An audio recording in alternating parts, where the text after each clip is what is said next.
আজকে যে গল্পটা পড়ে শোনাবো সেটির নাম হচ্ছে বীরবল এবং একজন অসাধু রাজকর্মচারী। সম্রাট আকবরের রাজদরবারে সভাসদদের মধ্যে একজন কর্মচারী খুবই দুষ্টু প্রকৃতির ও অসাধু ছিল।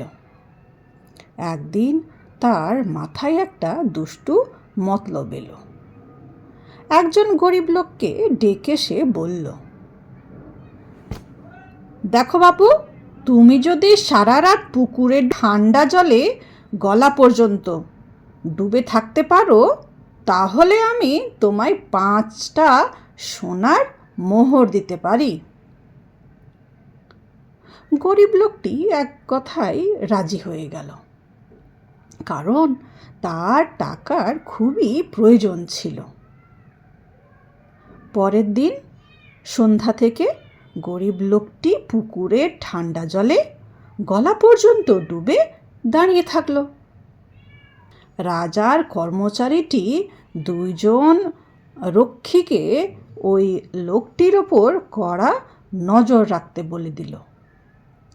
সকালবেলা রক্ষীরা রাজকর্মচারীকে খবর দিল যে গরিব লোকটি সত্যি সত্যি সারা রাত পুকুরের জলে গলা পর্যন্ত ডুবিয়ে দাঁড়িয়েছিল। রাজকর্মচারীটি কিন্তু সেই কথার কোনো গুরুত্বই দিল না। গরিব লোকটি পরের দিন যখন তার পুরস্কারের আশায় সেই রাজকর্মচারীর কাছে গেল, তখন সে তাকে জিজ্ঞাসা করল, আচ্ছা বলো তো ভাইয়া, পুকুরের ধারের কাছে কি কোনো লাইট পোস্ট ছিল? লোকটি জবাব দিল, আগে হুজুর ছিল বই কি। রাজকর্মচারী তখন প্রশ্ন করল, তুমি কি সারা রাত ওই আলোর দিকে তাকিয়েছিলে? লোকটি তখন বলল, হ্যাঁ হুজুর, আমি তো আলোর দিকে তাকিয়ে তাকিয়েই বলতে গেলে ওই সারা রাতই কাটিয়ে দিলাম। তাই বলো, ঠান্ডা জলে দাঁড়িয়ে তুমি আলোর দিকে তাকিয়েছিলে, ফলে সেই আলোর গরম তাপ তুমি পেয়েছিলে, তাই তুমি ঠান্ডা জলে দাঁড়িয়ে থাকতে পেরেছ। সুতরাং তুমি তো কোনো মতেই পুরস্কার পাওয়ার যোগ্য নও। যাও, ভাগো এখান থেকে। গরিব লোকটি আর কি করে? সে হতাশ হয়ে করুণ নয়নে রাজসভাসদ বুদ্ধিমান বীরবলের কাছে গেল এবং সমস্ত ঘটনা বিস্তারিত জানিয়ে দিল। তার সাহায্যর প্রার্থনা করল। সব শোনার পর বীরবল বললেন, ঠিক আছে ঠিক আছে, তুমি হতাশ হইও না ভাই, ধৈর্য ধরো, আমি তোমার জন্য সুবিচারের ব্যবস্থা করাচ্ছি।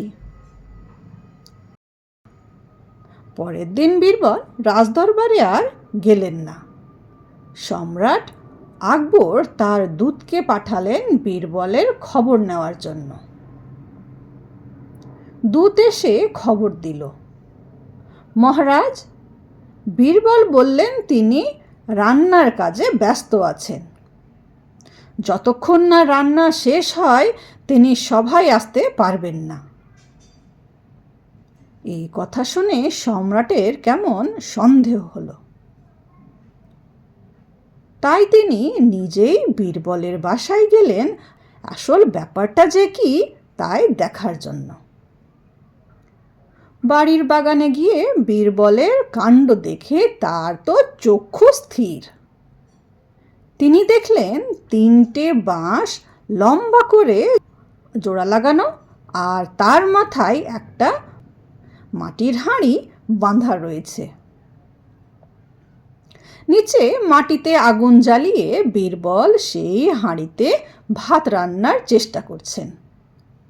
সম্রাট তখন বীরবলকে জিজ্ঞাসা করলেন, বীরবল, বোকার মতন এমন সব কি কাণ্ড শুরু করেছো বলো তো?